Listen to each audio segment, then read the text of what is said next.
Bienvenue dans La Leçon, le podcast sur l'art d'échouer. Cette semaine, je suis ravie de recevoir Parisatis Pemani, entrepreneuse et cofondatrice de la société d'investissement Harmony Homes, qui permet d'investir dans de jolies maisons de vacances et d'en tirer un revenu locatif. Avant ça, Paris, tu t'es essayée à l'entrepreneuriat avec ta marque Syrah, dont nous allons parler, tout en explosant sur Instagram et en devenant créatrice de contenu. Entre deux apprentissages, échecs et leçons de vie, on a plein de choses à se raconter. Hello! Hello!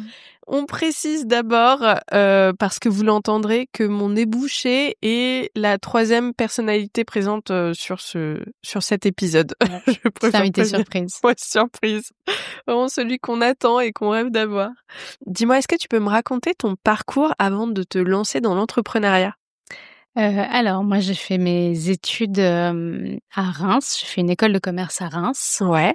En spécialité finance et marketing du luxe. J'ai commencé en finance.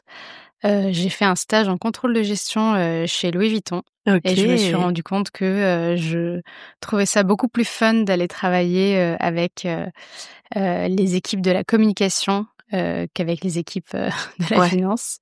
Donc, je suis rentrée à Reims en leur demandant si je pouvais faire le double diplôme et ils m'ont dit oui, si j'arrivais à valider tous mes crédits. Waouh.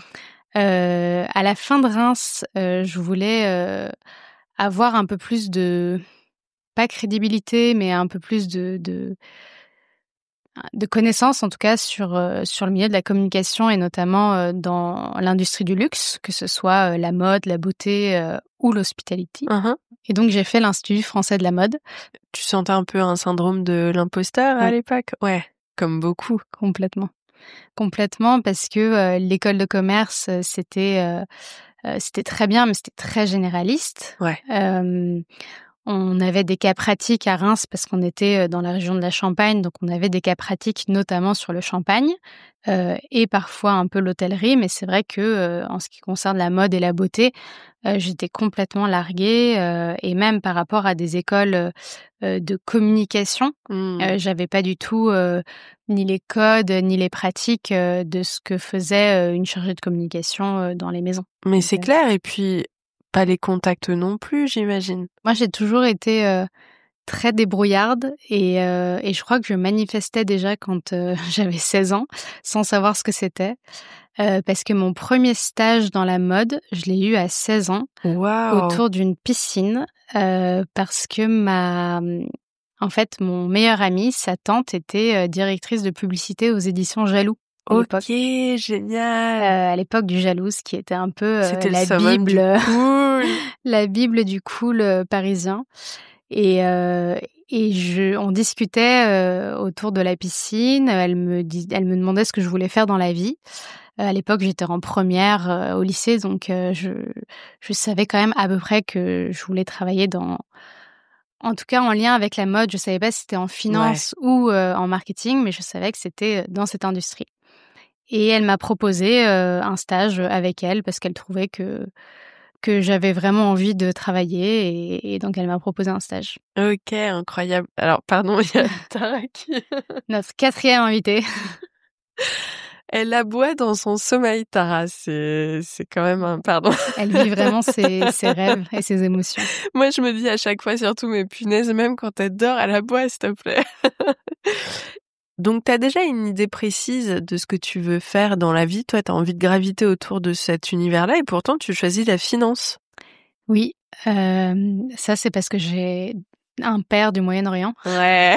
Et que, à part avocat, médecin ou ingénieur, Bien il sûr. n'y a pas vraiment d'autres possibilités de carrière. C'est cool. Et que lui-même est dans la finance. Que je suis l'aînée et que je pense que j'avais aussi le syndrome de la première, de l'aînée, de la bonne élève qui suit les traces de papa. Après, j'étais bonne en maths. C'est pas comme si on m'obligeait à faire quelque chose que j'aimais pas ou dans lequel j'étais nulle. Et on m'a pas obligée d'ailleurs. J'ai vraiment choisi cette filière-là, mais c'est vrai que j'avais en tête de faire plaisir évidemment, le classique. à mes parents. Et après, ça me rassurait aussi d'avoir une formation sur laquelle on disait qu'on pouvait compter pour trouver un travail, construire sa vie, etc. Ouais, on vient d'une génération où c'est encore ultra ancré, le côté il faut faire un lycée général. Tu te rappelles à quel point ça se passe comment, le milieu de la finance, quand t'es une femme, que t'es blonde aux yeux bleus et plutôt jolie?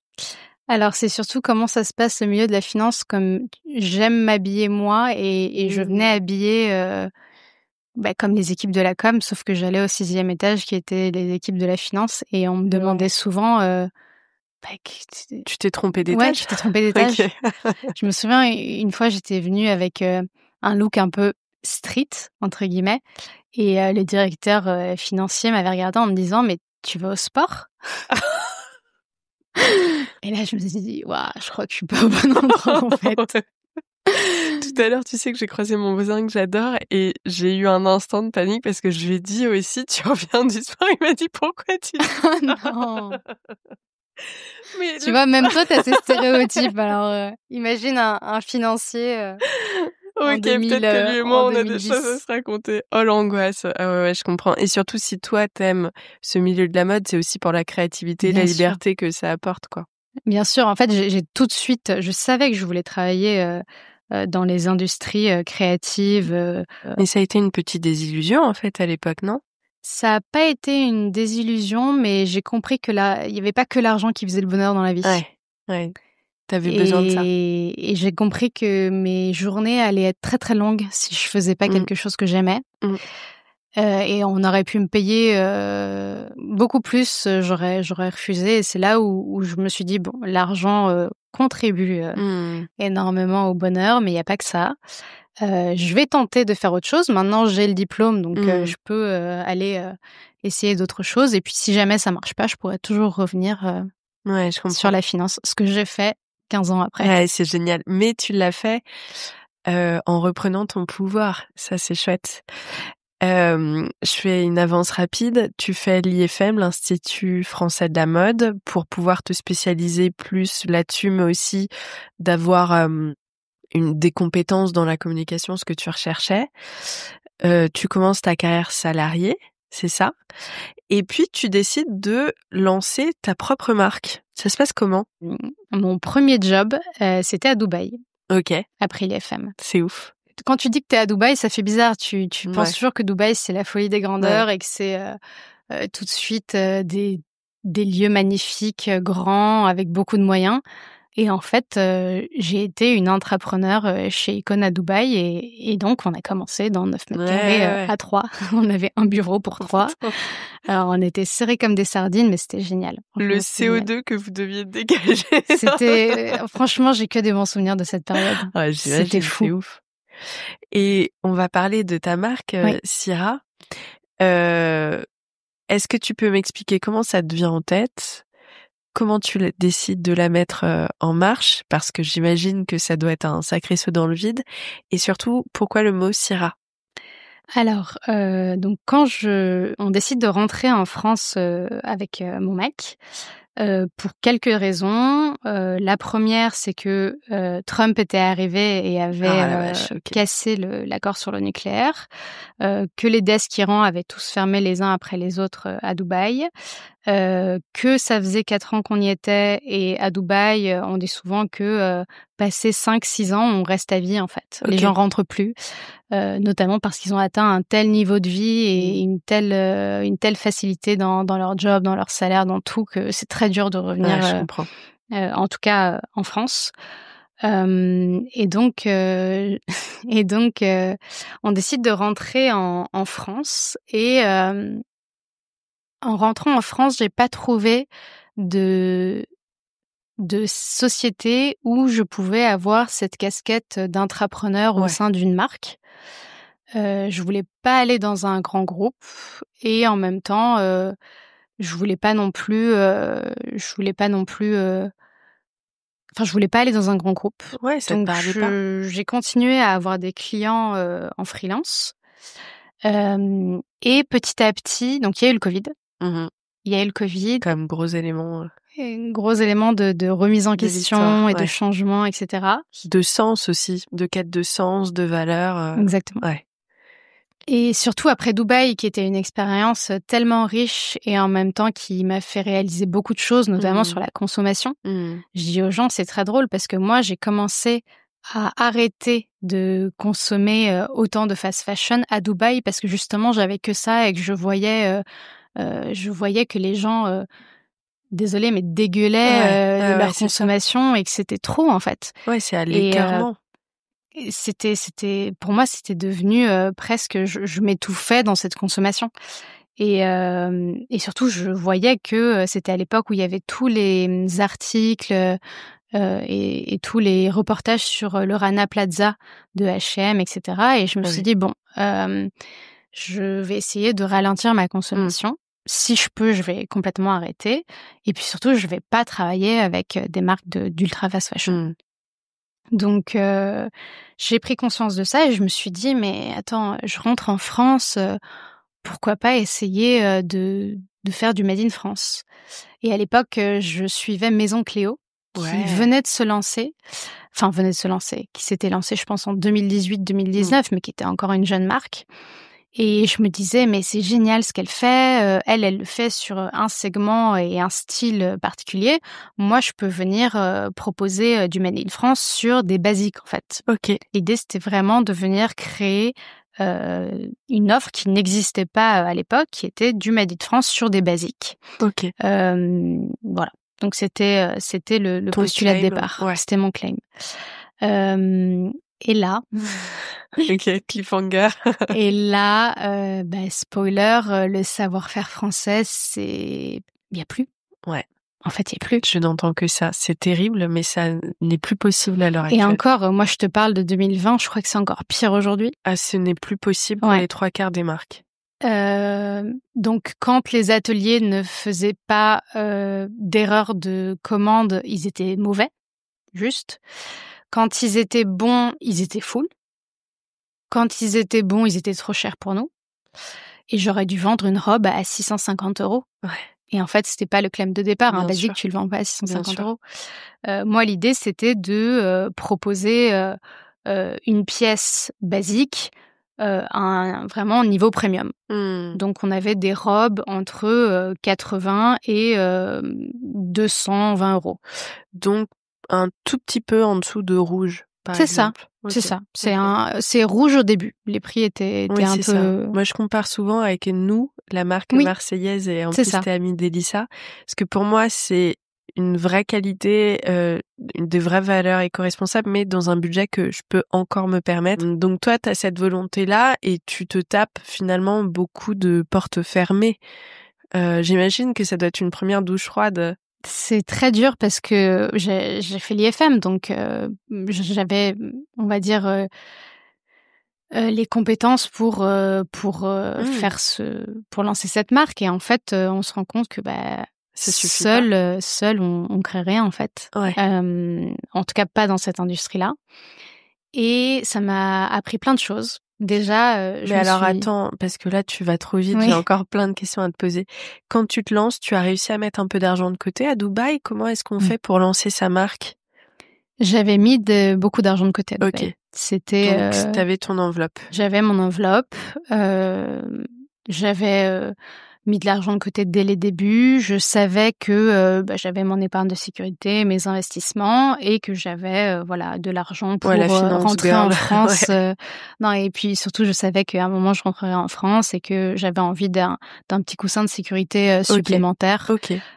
Si jamais je me cherchais et que je savais que je pouvais avoir le privilège de me chercher et de chercher ce que je voulais faire après et de prendre ce temps.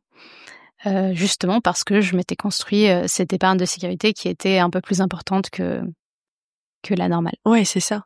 C'est intéressant parce que c'est non seulement une prise de risque, mais c'est aussi quelque part un peu un cadeau que tu t'octroies de cette somme de côté que tu mets dans une marque en te disant ok, je me laisse l'espace pour voir ce que ça donne, moi toute seule avec mes idées, ma volonté, mon expertise aussi. Tu t'entoures pas au départ, tu fais tout toute seule? Non, j'ai trouvé une associée OK. Qui elle, avait un job, à côté, enfin pareil, OK. qui pour qui c'était pas alimentaire en tout cas. Ah ouais. On a commencé toutes les 2, moi en ayant mes clients en consulting OK. et elle, en ayant un job à côté et l'erreur, je pense qu'on a faite toutes les 2, c'est de s'associer parce qu'on a des profils trop similaires Ah, OK. et ça, c'était la première leçon. C'est que, Intéressant. je me suis associée à une fille qui a fait une école de commerce en marketing, Ouais. qui a certes, monté, en partie une boîte avant, mais qui avait les mêmes compétences que moi. Alors un peu moins créative, mais quand même très tournée marketing et communication. Et en fait, je pense il m'aurait fallu, quelqu'un de beaucoup plus business, Ouais. qui me fasse un business plan, avec des prévisions, Ça vous fait rien de tout ça? on n'a rien fait. Donc On y vous est lancez allé, un peu 2e comme leçon. ça, ouais. On Ouais. s'est lancé à l'aveugle. Quand j'étais à Dubaï, je faisais mes propres vêtements, avec des Mmh. couturiers et je me suis dit: «Mais c'est génial, je vais faire la même chose en France et puis si ça plaît, on peut les vendre et cetera». Donc ça a commencé comme ça et donc première leçon, mauvaise association, même si humainement, très Bien inspirant sûr. et voilà, humainement, c'était génial. Professionnellement, mauvaise association. 2e leçon, partir, tête baissée. On n'a pas étudié le marché Ouais. ou à peine. On a juste vu que notre produit se faisait pas, donc à l'époque, des basiques en made in France, ça se faisait pas. Même encore Mais maintenant, il y a peut-être une raison pour laquelle, oui, en fait, tu sais, c'est tu te ça. dis Non, ça mais c'est après. ça. On s'est dit, «Bon, bah, on va le faire, Ouais. il y a pas on va le faire». Aucun business plan, aucune projection, aucune, stratégie. Mmh. Vraiment, c'était, YOLO. Ouais, c'est ce que j'allais dire à la one again. Ouais. C'est fou à quel point le business plan est devenu un peu ringard, je trouve. Ah ouais, Tu mais sais? alors par contre, si tu le fais pas, tu es C'est mort. d'une nécessité et même de prendre le temps, vraiment le temps, d'aller analyser le marché, les réactions des clients, poser des questions, faire de vraies études sur le sujet. Alors c'est carrément un métier qui ne s'invente pas, mais si t'as pas les moyens de le faire, en tout cas fais-le toi-même parce que ça t'apporte une richesse et une profondeur et une compréhension surtout de ta clientèle. Là, je rigolais en disant mais peut-être que ça se fait pas parce que les gens ne veulent pas, n'ont pas envie. Tu vois, on Non, sait non, pas en fait. bah, vraiment, nous, je te dis, le problème qu'on a enfin, je pense que le problème qu'on a eu, c'était que c'était un hobby au Mmh. départ et qu'en fait, on a voulu le prendre sérieusement parce Mmh. qu'on commençait à voir que ça pouvait vraiment marcher. Sauf que, problème d'atelier, problème de logistique, aucune structure Mmh. dans les coûts. On était sur fonds propres, mais on vendait pas assez et on se mettait que des obstacles et des barrières. On Oh là faisait un là. produit en made in France Ouais. avec des stocks dormants Ah, OK. sur un prix, premium. Donc en Mmh. fait, il y a rien qui allait Mmh. et ça, on aurait pu très vite le voir si on avait fait un business plan, qu'on s'était posé 2 minutes, mais c'était le Covid. Il y avait tout qui réouvrait et les gens voulaient à la fois profiter. On avait chacune nos clients, nos sociétés.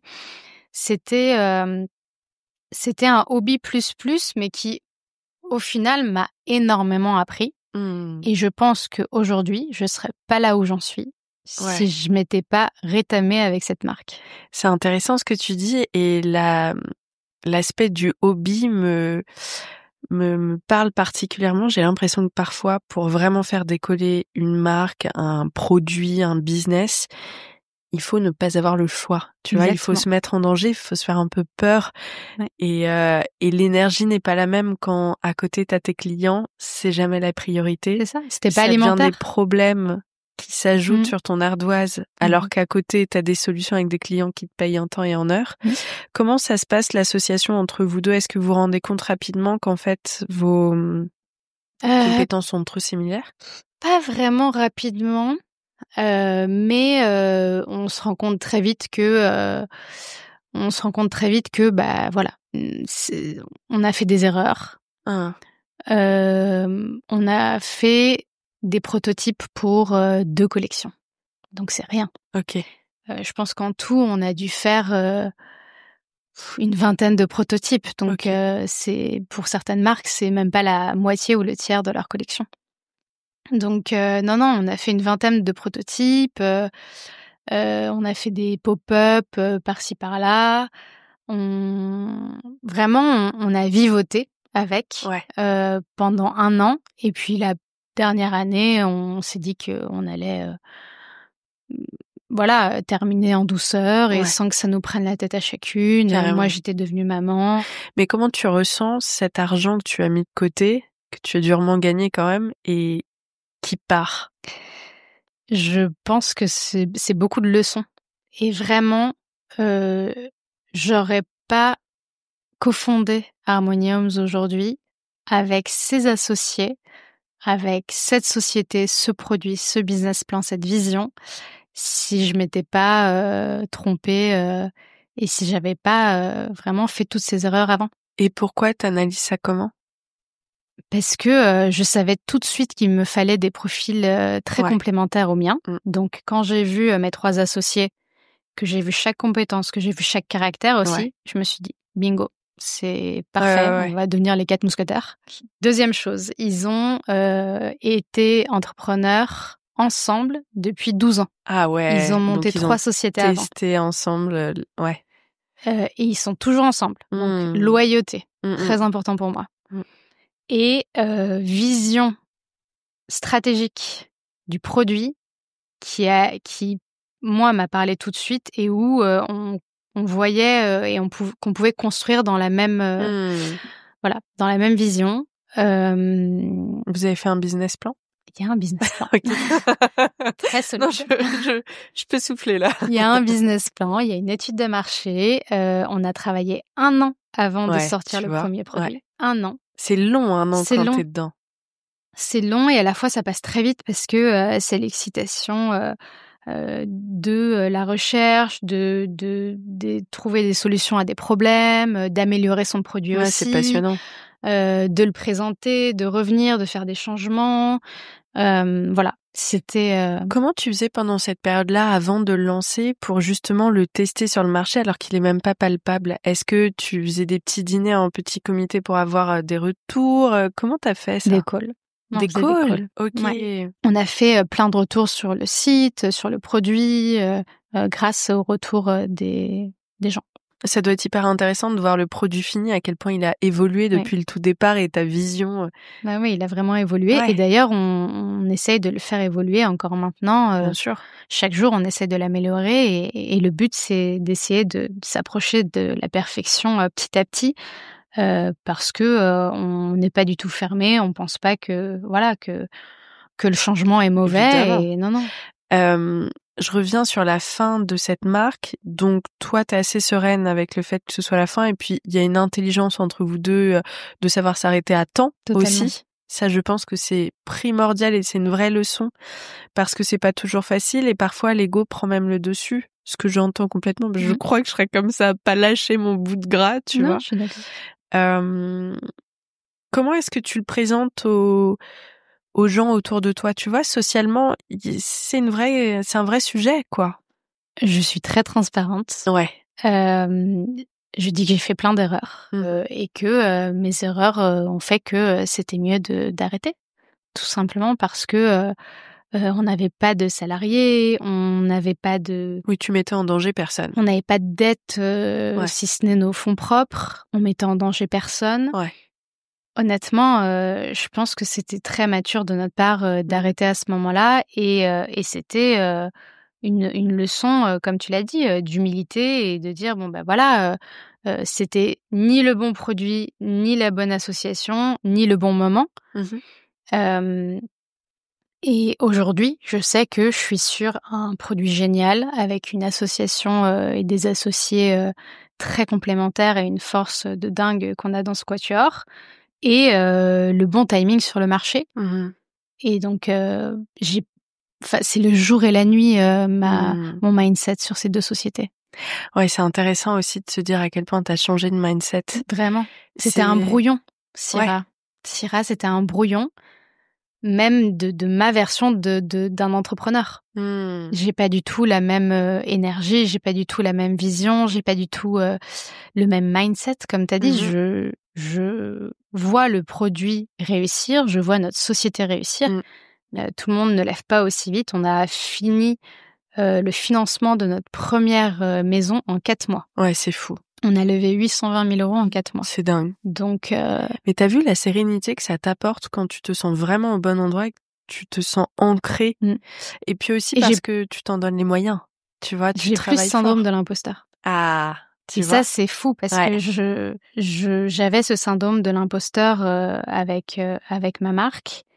Et dès que j'ai commencé avec les garçons, je me sentais à ma place. Au bon endroit. Et je savais que on a co-construit le produit ensemble. Quand je suis arrivée, ils avaient posé déjà des très très bonnes fondations. Mais j'ai rajouté des étages à ces fondations. Enfin, on les a rajoutés à 4. Mais c'est pas évident d'arriver dans quelque chose qui a déjà été partiellement construit et en plus avec des associés qui bossent ensemble depuis 12 ans.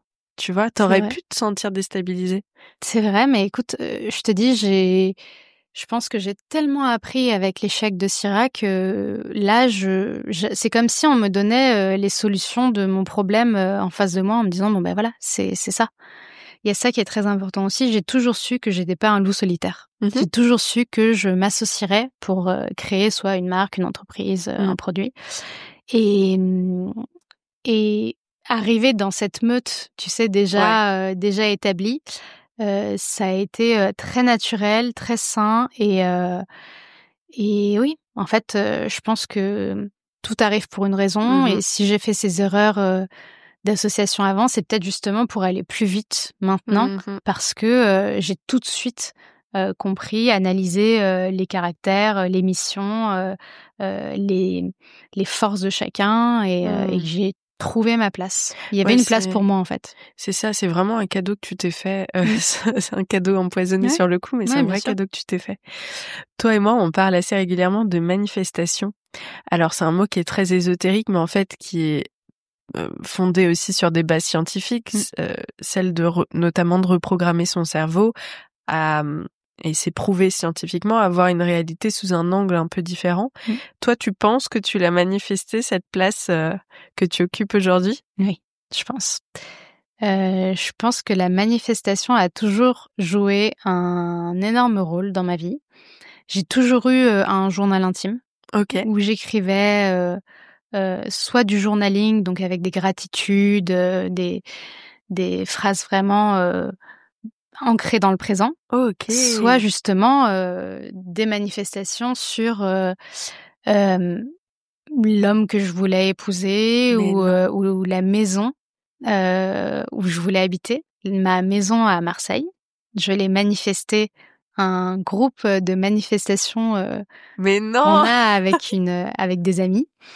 On fait des réunions super, peut-être parfois 1, parfois 2 fois par an. Oh mais c'est génial! Et 6 mois avant de la visiter, j'ai décrit mot pour mot la maison dans laquelle j'habite. Ouais, c'est un truc de ouf. Et quand j'ai montré à mes amis la photo de la maison une fois que l'offre avait été validée, mon ami m'avait répondu j'ai des frissons, c'est fou, c'est exactement la maison que tu as décrit jusqu'au volet bleu. Ma maison a des volets bleus et j'avais décrit les volets bleus parce que c'est le bleu marseillais.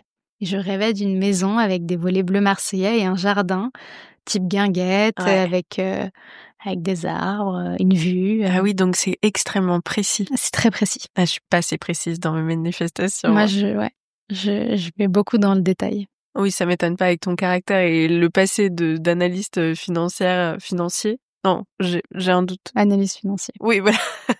Je fais de l'analyse financière. Tout ça pour dire que la matheuse en toi,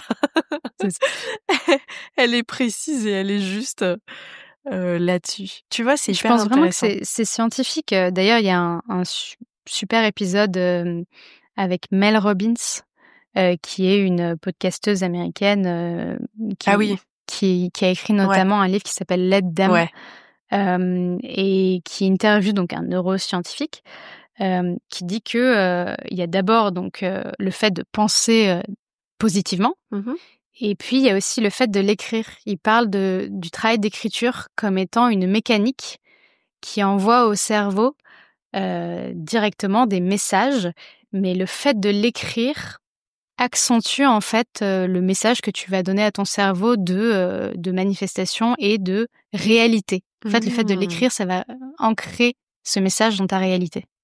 C'est Et hyper après, le fait de intéressant. le répéter, il y a beaucoup de...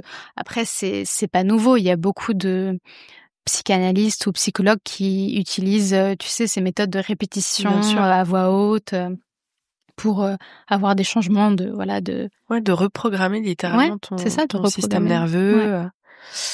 Toi, ça doit te servir de dingue dans le milieu pro. J'en parle pas trop parce que les gens me prendraient un peu pour une folle, mais oui, je l'utilise pour tout. Je l'utilise même pour devenir une meilleure personne. Mmh. Tu sais, quand j'ai beaucoup de défauts et je pense qu'avec le temps, j'ai appris à contrôler ces défauts ou en tout cas à travailler dessus aussi en prenant ce temps. Ça peut être de la méditation, ça peut être de l'écriture, mais aussi en prenant ce temps pour écrire ce que je voulais être et ce que je voulais faire. OK. Bon, bah, les gars vous qui nous écoutez, je pense qu'on a un petit devoir maison ce soir. Essayez. D'écrire, parce qu'on décrit beaucoup à l'extérieur ce qu'on aimerait, mais c'est vrai que ce serait pas mal de faire ce travail à commencer par soi, tu sais, de comment je veux être, et comment je me présente au monde et qui je suis réellement. Et c'est toujours hyper intéressant ce travail de développement personnel. Et quand tu dis on me prendrait pour une folle, si tu savais dans la politique à haut niveau, mais Ah bah, Mitterrand avait une voyante, hein, c'est mais très bien connu. sûr, c'est exactement ce que j'allais dire. Je veux pas rentrer dans les détails, mais je sais que c'est beaucoup plus utilisé qu'on croit et par des gens qui pourtant ont l'air d'être d'un pragmatisme Très vraiment cartésien, ah ouais ouais. ouais, extrêmement. On serait étonné. C'est super intéressant ce que tu racontes parce que c'est vraiment pour le coup un échec assez joyeux, tu vois? C'est un échec assez joyeux, alors je le vivais pas comme ça, Mmh. à l'époque. Hem, Ah oui, sur mmh, le coup, tu te sentais comment? Parce que j'ai l'impression que c'était déjà le cas, mais en j'étais fait non. impatiente de trouver, Ouais, ta mon place. ikigai. Ouais. Tu sais, je parlais beaucoup d'ikigai. J'ai beaucoup parlé d'ikigai, les dernières années et je l'ai enfin trouvé. Mmh. Harmony Homes, c'est vraiment, mon ikigai. Ça allie, de l'indépendance financière, qui te donne du pouvoir, de la liberté, avec du beau. Mmh. Donc, on permet aux gens d'investir dans des très belles maisons, de gagner des revenus, mais aussi, s'ils veulent, d'en profiter avec des tarifs préférentiels. Et tout ce mélange de choses que j'aime heu, est dans Harmony Homes Et à l'époque, et à tu le l'époque, ouais. j'avais hâte de trouver mon ikigai et j'étais Mmh. obsédée par ça. Mmh. J'étais très lucide et j'avais pas de honte à dire que j'avais échoué avec Syrah. Mmh. Mais par contre, je disais pas que j'étais obsédée par le fait de trouver mon ikigai, Oui, très mon impatiente, aussi, but dans j'imagine. la vie. Ah là là, le sujet du but dans la vie. Mmh. Et en plus, ce but peut évoluer. On est très étonné par moments. On a l'impression d'être à, tu sais, être à sa juste place. Ça évolue toute sa vie. Et j'ai cet exemple de Cosmo. Quand j'ai commencé chez Cosmo, je me disais, mon Dieu, je suis tellement chanceuse d'être payée pour faire ce que je fais. Et à la fin, j'avais une autre volonté, une autre place à conquérir, quoi. Et c'est toujours étonnant de voir à quel point on évolue là-dessus. Mais je suis certaine que Harmonie, là, t'es, en tout cas, en ce moment, à ta juste place et que Harmonie va évoluer avec toi, Mmh. surtout. Bien sûr. Ça, c'est un grand luxe. Ça, c'est chouette. J'ai hâte de voir la Trop suite. bien! Merci beaucoup pour cet épisode. Qu'est-ce que tu dirais à une entrepreneuse qui, comme toi, c'est la fin de son projet, ça elle l'accepte, mais elle a cette frustration, cette envie d'accélérer un peu l'attente avant de trouver son prochain projet. Tu lui dirais quoi? Je lui dirais que il faut partager cette envie de changement Mmh. et il faut placer dans l'univers cette petite graine que tu veux faire germer. Si moi j'avais pas dit à mon meilleur ami que, j'avais envie de changement, que je voulais, travailler, dans l'hôtellerie, que je pensais à changer d'industrie, donc j'étais dans la mode, que j'avais vraiment envie de travailler avec à la fois de l'immobilier, du design d'intérieur, mais aussi du travel, etc. Mes associés ne seraient pas venus me chercher pour co-créer Harmonie avec eux. C'est parce que j'ai mis cette petite graine dans l'univers, en parlant à un ami, que j'ai trouvé mes associés. Et parfois, il suffit d'une petite chose, comme juste une petite phrase comme j'aimerais bien travailler dans telle ou telle industrie, ou j'aimerais trouver un associé. J'ai beaucoup d'amis qui ont trouvé leurs associés avec des connaissances. Ouais. Elissa, notamment de nous, a trouvé son associé Anaïs à une soirée. Ouais. Donc, je crois beaucoup au pouvoir de la communauté. Et il n'y a rien de mieux que de balancer des petites graines comme ça, un peu partout. Ne pas avoir honte d'avoir des rêves. Ne pas avoir honte d'avoir des rêves non plus, bien sûr. Moi, j'ai toujours dit que je voulais créer une marque ou un produit bien plus grand que moi. Donc ça, c'était clair dès le début. Et ne pas avoir peur des échecs aussi. Ne pas avoir peur des changements de plan, ne pas avoir peur... voilà, il y a une porte qui se ferme, il y en a une autre qui s'ouvre, ou peut-être la fenêtre, ou peut-être autre chose. Ouais, le changement, c'est terrifiant sur le coup parce que on ne sait pas ce qui nous attend après. Donc, on se retient à une situation qui parfois est en fait finalement assez naze par rapport à ce qui nous attend après. Mais juste se lâcher prise, d'accepter d'une fin de chapitre, parfois est terrifiante. Or, tous les invités que je reçois, on se rend bien compte à quel point souvent c'est un cadeau caché. Encore une fois, c'est trop intéressant. Merci beaucoup, Paris. Merci à toi. Et longue vie à Harmonie Homes, mais c'est bien parti pour. Merci. J'espère que cet épisode vous a plu. Pour suivre les coulisses du podcast, n'hésitez pas à me follower sur Instagram @Paulette_Grisoni, sur Twitter, podcast LL en majuscule, ou sur Facebook, La Leçon Podcast. On se dit à très vite pour un nouvel épisode.